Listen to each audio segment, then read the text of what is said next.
Hello everybody and welcome back, as today I'm going to be taking a closer look at the 1/6 scale Return of the Jedi Darth Vader from Sideshow Collectibles. Now, this figure was released a good few years ago, but I've been lucky enough to finally track one down, and these days you are spoilt for choice when it comes to 1/6 scale Darths.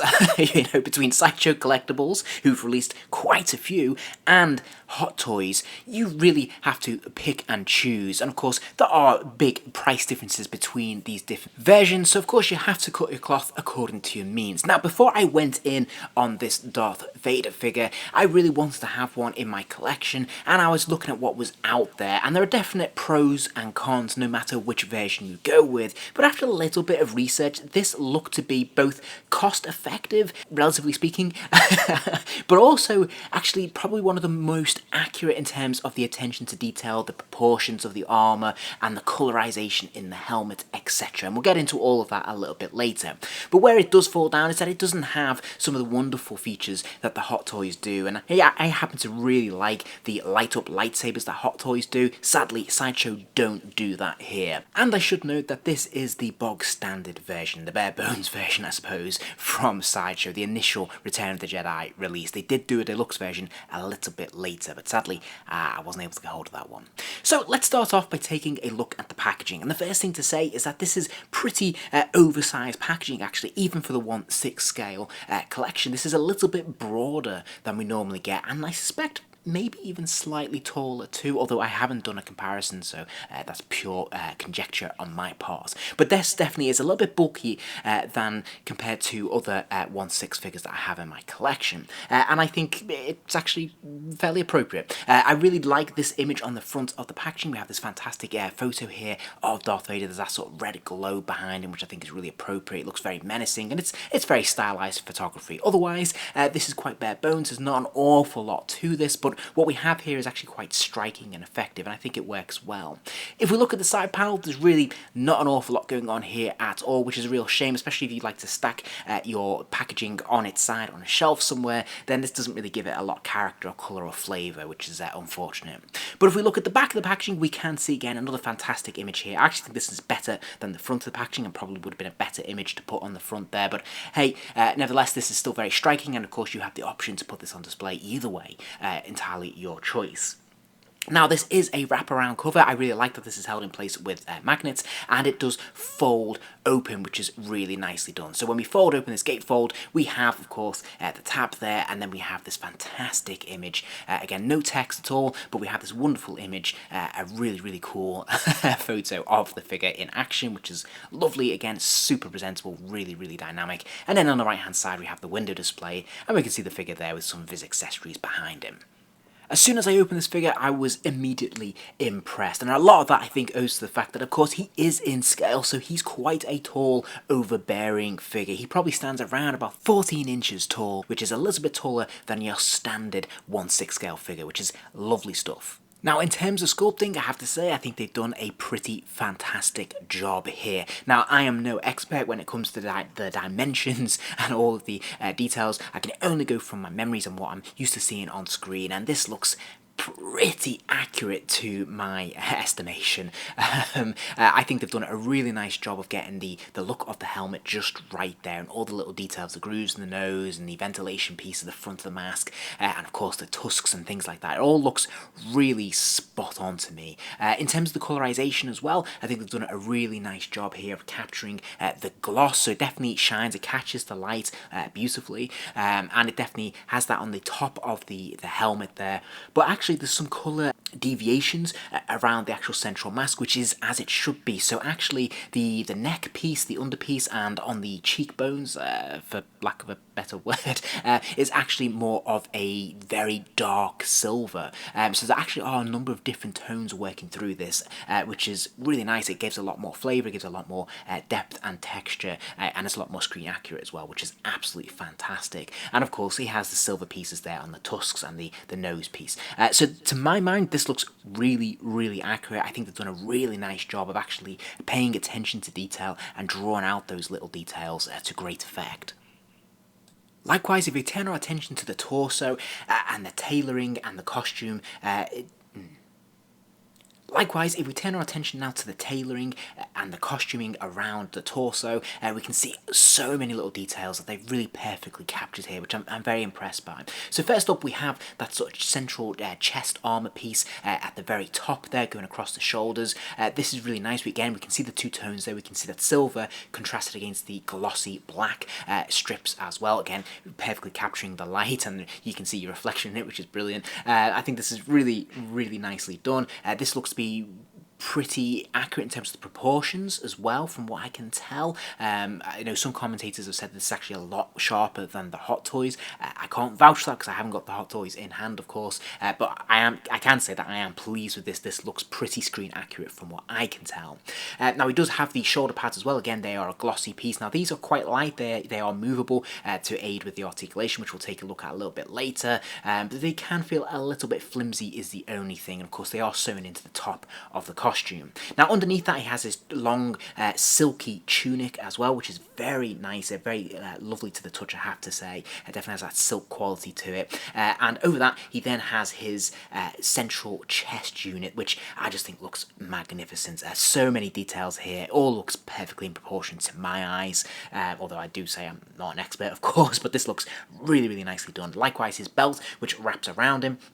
They've done a really solid job here in terms of capturing the details. And then, of course, he has his codpiece, for lack of a better description. Now, this is a rubber material, although maybe more of a hard plastic, actually, to be fair. It has the look of being rubber, but actually it seems like it's more of a plastic piece. Now, there is a bit of a nitpick here, I have to say, because, of course, the belt does not meet that, and it really should. They should join together, and ideally the belt should go across that codpiece. As you can see at the moment, there is that little bit of a gap there, which is a little bit unseemly and a little bit disappointing, which is a shame. And also, if you're eagle-eyed, you may notice behind the belt you can see some red wiring, and we'll come on to that in a moment. Also, of course, it's very important to mention that underneath all of these layers, there is the leather, or the faux leather actual costume there, where we can see the tread and then the various seam lines. Now, this is very nicely sewn together. Again, in terms of the texture, it's actually quite thick and soft. It feels very padded, which is lovely. Now, in terms of how it's going to last, I'm always a little bit dubious of faux leather, just because I've had bad experiences of things that are sort of flaying over time.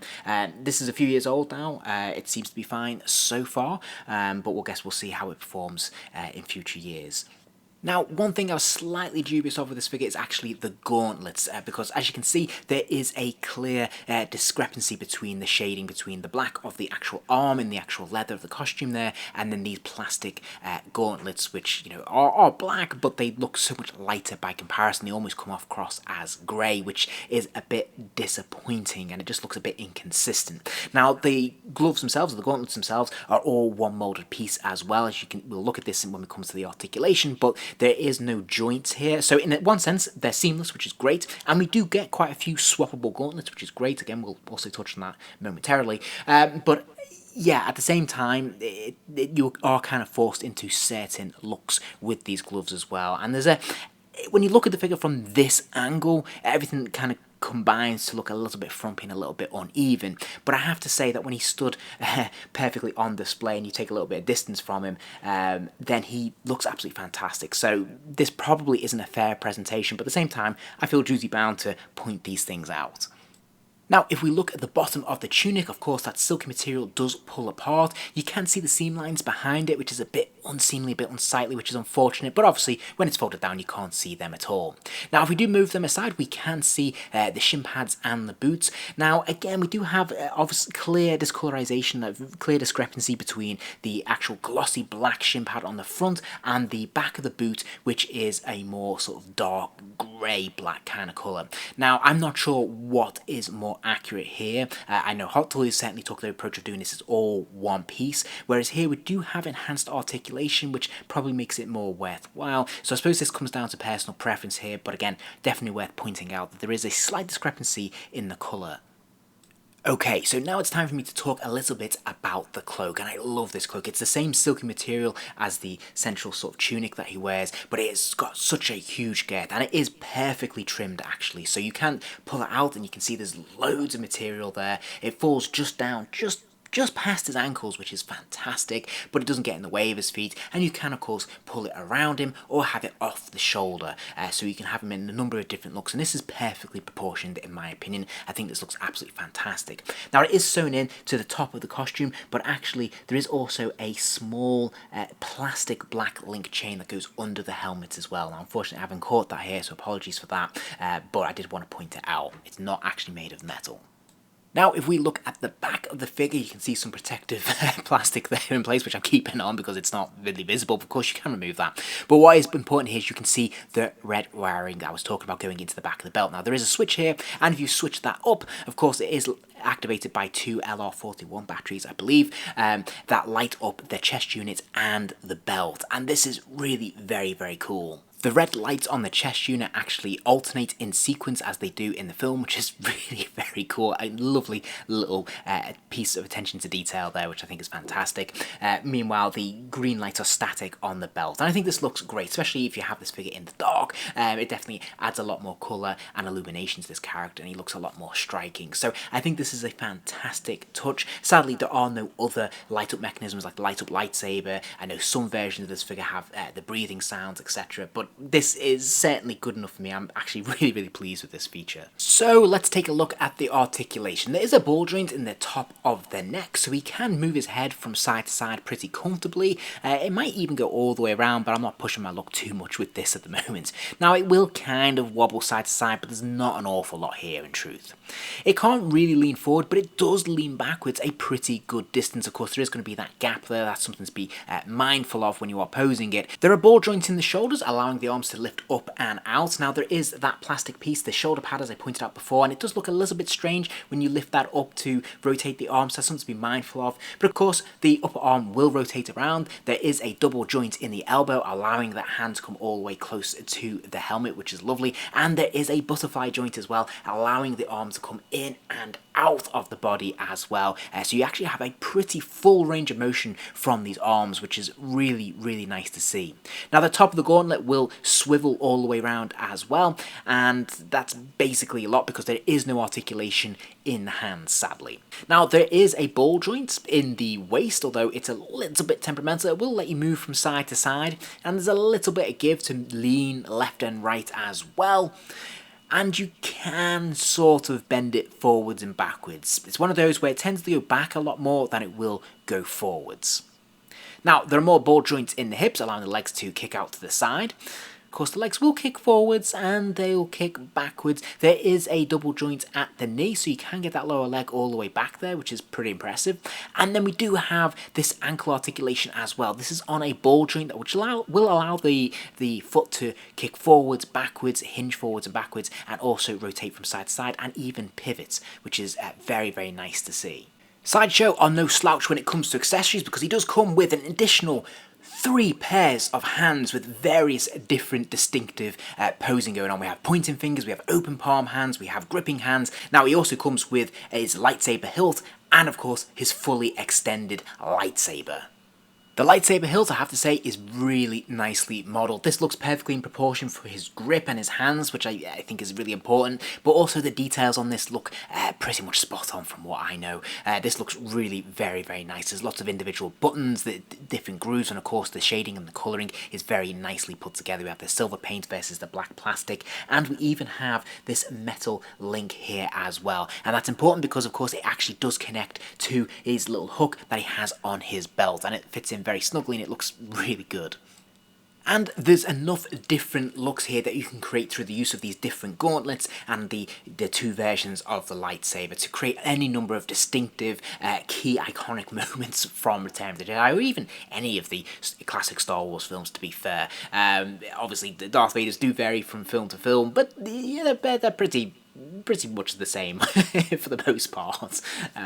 Probably sacrilege to say that, but anyway, there's a huge range of different looks you can create, and I think each one is really effective and quite profound. I think they do a really good job of creating a different look and tone to this figure when he's on display, and it creates so many different presentation options, which are absolutely fantastic. Now I have to say, in terms of holding his lightsaber, he holds that very snugly. It works quite well. He does have that sort of rubbery plastic grip, and it will fit in very comfortably into any number of these different hands, which is great. And of course you can have it in either hand as well, which is also quite thoughtful, and it fits nice and snugly there. It looks really good. The actual blade itself is quite pointed, which I think is something other reviewers out there have commented on, that the Hot Toys tend to be more rounded.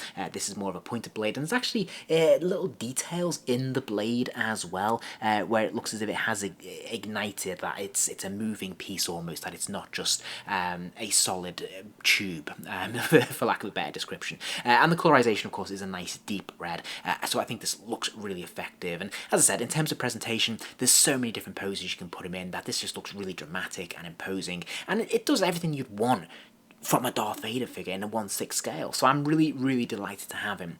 Now, if I was going to be nitpicking about this figure, there's definitely things I've already pointed out. I've said, of course, about some of the articulation, although for the most part it's pretty good. I can't really complain that much about it. There's definitely issues when it comes to that belt hooking over the or not hooking over the cob piece there, and some of the wiring that you can see as a result, both on the back and on the front behind the belt, which is unfortunate. Also, his tunic does tend to sort of bulk out a little bit. Again, it just kind of looks like it's bursting out behind that belt, which is unfortunate. It does create a slightly frumpy look around the waist, which is disappointing. And there's some colorization issues when it comes to different parts of the body, most notably in the gauntlets meeting the arm, and then, of course, in the shin pads meeting the bottom of the boots there as well. So different things to be aware of at this point. But there's also other things as well that I need to mention. The base, for example, I haven't covered that here, and I'm really sorry. I should have done. I didn't have the foresight to do that, and I should have done it.